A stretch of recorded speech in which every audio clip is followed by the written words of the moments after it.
If you're currently looking for a job, this is very serious. This is the most important thing on your mind right now. Now, you could be recently laid off, or you could be in a position where you're just in a toxic work environment and you just dread the thought of going to work each and every day.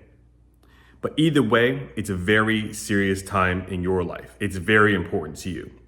But today I want to talk about the fact that to hiring managers, it's not as important.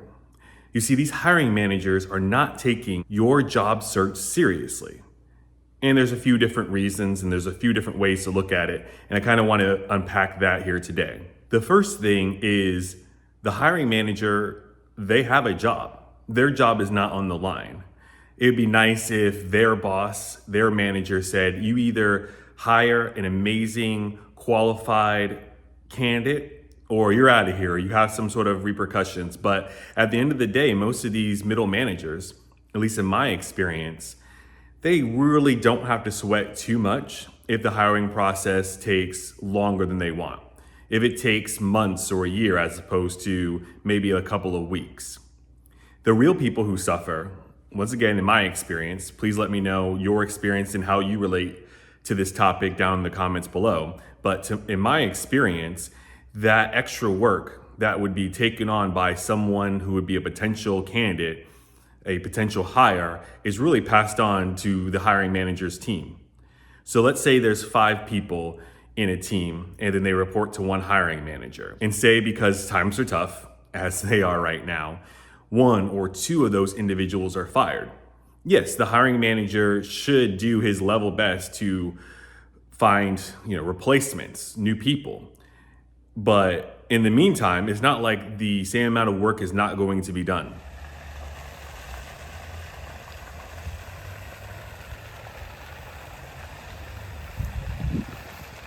It's just going to be done by the remaining 3 or 4 employees in the team as opposed to the full-fledged team that they originally had. So it doesn't really affect the hiring manager as much as it affects the people who have to pick up that workload.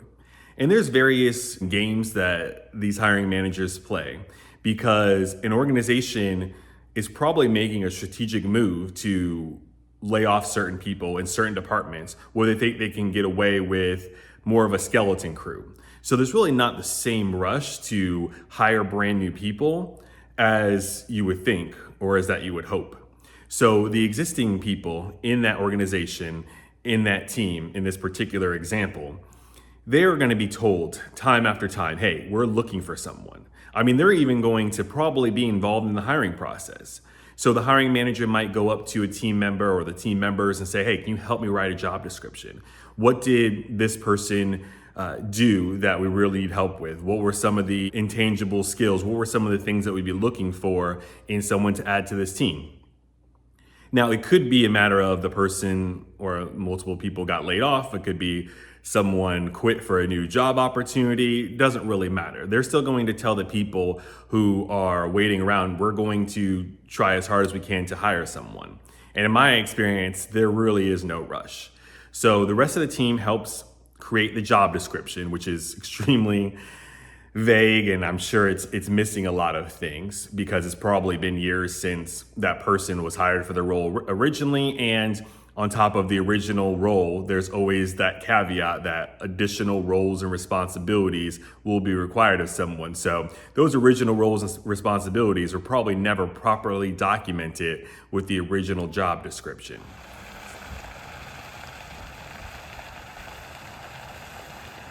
So then from there, you write the job description and then you post it. But if you're watching this video, you're probably familiar with the current state of the job market.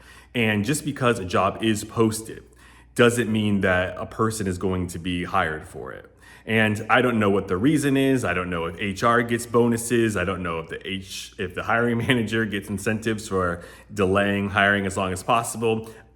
I've never been in those roles, so I don't know behind the scenes, but something's got to be up with this because they're posting these roles and they're even going through interviews.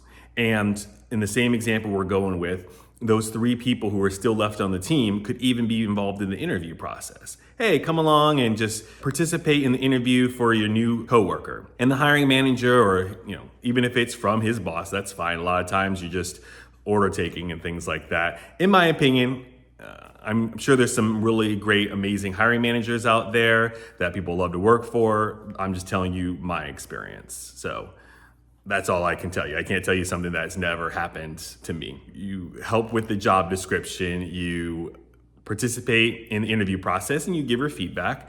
And then maybe you hire someone. Maybe you do, but it's probably going to take a lot longer. And like I said, in the interim, you're there picking up the slack of the people who are no longer there. And then a lot of times, in my experience, once again, let me know your experience down in the comments. It's not easy to replace someone, especially if they've been there 5, 10, 15 years, because there's going to be certain things that they know that a new person is just not going to know. And it's not fair for the new person to know. It shouldn't be expected, right? There's going to be certain advantages that you can put on, certain workarounds that you only know with experience.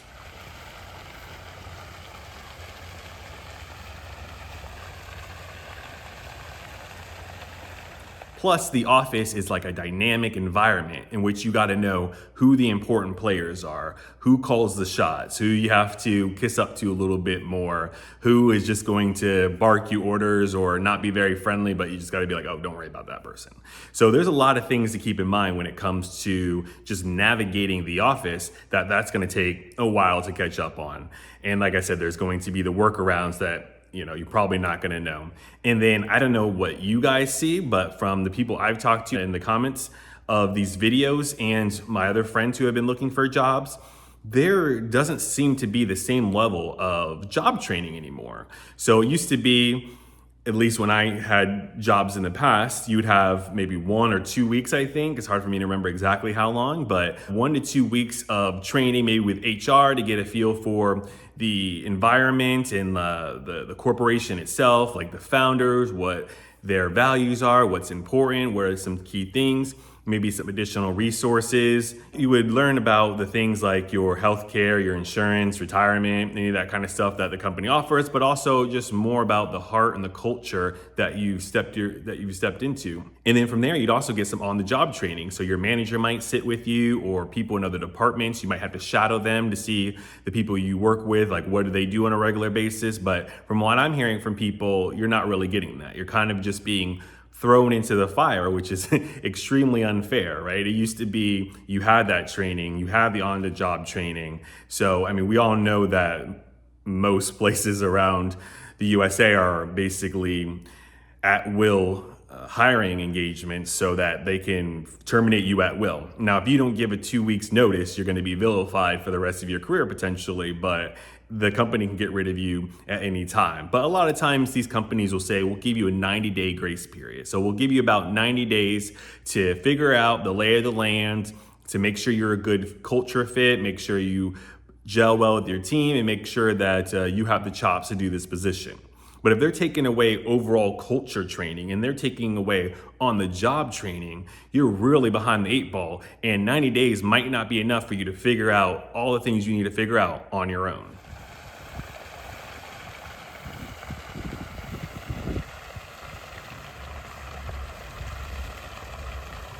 So that is how the hiring manager is not taking the job search seriously from the viewpoint of someone who has been left behind, basically, after people have either been laid off in their team or they have just left on their own accord on the team. Now let's talk about how the hiring managers are not taking the job search seriously when it comes to a candidate, someone trying to get a job at an organization from the outside.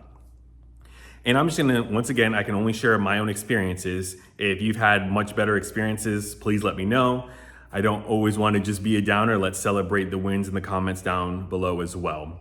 So what I've seen is a lot of hiring managers that I've had interviews with. Most of my interviews have been remote interviews, so it's via technology. Now I make sure that I show up early because I learned a long time ago that if you're 15 minutes early, you're on time. If you're on time, you're late. And if you're late, you're fired. So I always make sure that all my technology bugs are ironed out.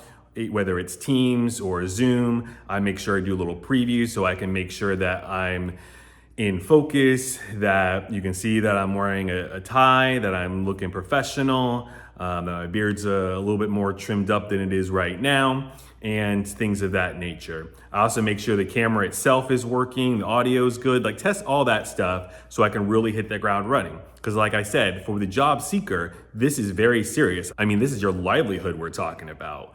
This is the difference sometimes, like no exaggeration, between having a roof over your head and not. But my experience when I did have some interviews over the past year has not been so best when it's come to hiring managers, because I've had hiring managers say, oh, I can't figure out my camera, I can't turn it on. I'm sorry, I know I'm a little bit of a pessimist, but I don't believe that. I believe that even though I'm here in a tie, trying to look as professional as possible, you probably in sweatpants or pajamas and you don't want to do this interview in the first place, so you don't have your camera on. Now, if I have had people with their camera on, as far as a hiring manager or other people in the interview, a lot of times they're like very relaxed. Like basically what I'm wearing right now, I mean, without the microphone, right? So they just be in t-shirts or they're in a hoodie. It's like, this is a job interview, and I know I'm different, and I know that not everyone was like me when we were working remote. That's why we can't have nice things anymore, but I always made sure when I was working remote, the most dressed down I'd ever be would be in a polo. I was actually gonna wear a polo for this video, but it was a little bit ironed, but I'd make sure the polo was ironed if I was going into work. If I had to, especially if I had to have any sort of meetings, I would never show up in a t-shirt even when we were working remotely. I would have the same exact dress code that I would have in the office, but other people just took that as a reason or excuse not to do it. And those are some of the reasons why remote work is basically dead these days. So I get it, it's unfortunate. It makes me upset because I took it seriously, but anyways, we can't dwell on the past. But at least if you're going to have an interview, I'm not saying that these hiring managers have to wear a full 3-piece suit or a professional blazer or whatever, like the entire day if they don't want to. I guess there's no rules around that, but at least for the interview, put on something. You don't even have to necessarily wear pants, but at least look professional from like the chest on up. The person who's sitting there in a suit and tie, or at least just a tie, or at least even just a polo shirt, doesn't feel like a complete idiot because you look like you just rolled out of bed. So I think that's a little bit rude, and that just shows to me that these hiring managers are not taking these interviews seriously.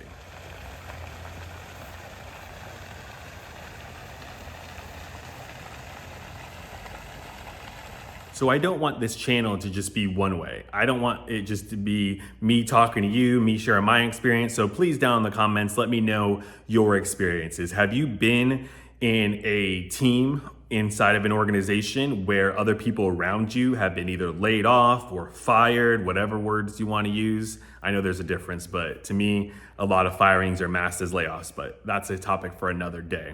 Or have you been in a group that became short-staffed because people started leaving for better opportunities? Let me know down in the comments below, like, did you get their workload? Did they backfill those positions, as they call it? And if they did hire people to fill in those roles, I mean, were they good fits, or are they also a lot of times that you'll see maybe it's a mid-level person and originally who is laid off, and then obviously the organization is doing the layoffs to save money, so they might get, as they say in India, a fresher, or like someone fresh out of college. I guess that's how you'd explain it in the States. So was someone who was very talented with a lot of experience just replaced with someone who has basically no experience and is maybe sometimes half the salary of that previous person? Definitely let me know. And then what are some of your experiences as far as looking for a brand new job over the past year? Have you had those similar encounters where the hiring manager looked unprepared? Maybe they didn't have your resume in front of them. Maybe they weren't really sure what your name was. Maybe they weren't sure what even position they were interviewing for, especially if it wasn't a hiring manager. Maybe it was another department lead. Like, what are some of the red flags you've seen around companies where it's like, they're not really ready for this interview today? Maybe they didn't turn on the camera. Maybe you had some in-person interviews and you had things go horribly wrong. I'd like to hear about that too, since I haven't had too many in-person interviews over the past year.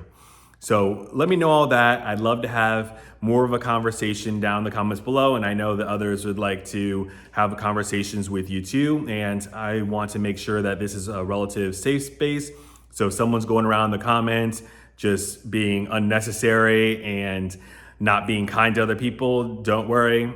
I look through all the comments. That person's going to be hidden from this channel. I don't want someone just calling other people losers or lazy or any of that kind of stuff, whether it's unnecessary and hurtful comments to me or to any of you guys down below. So I want this labor game space to be a place where we can vent and share the issues without taking personal attacks on each other. So go ahead and feel free to comment. And thank you so much for watching this video. Talk to you later.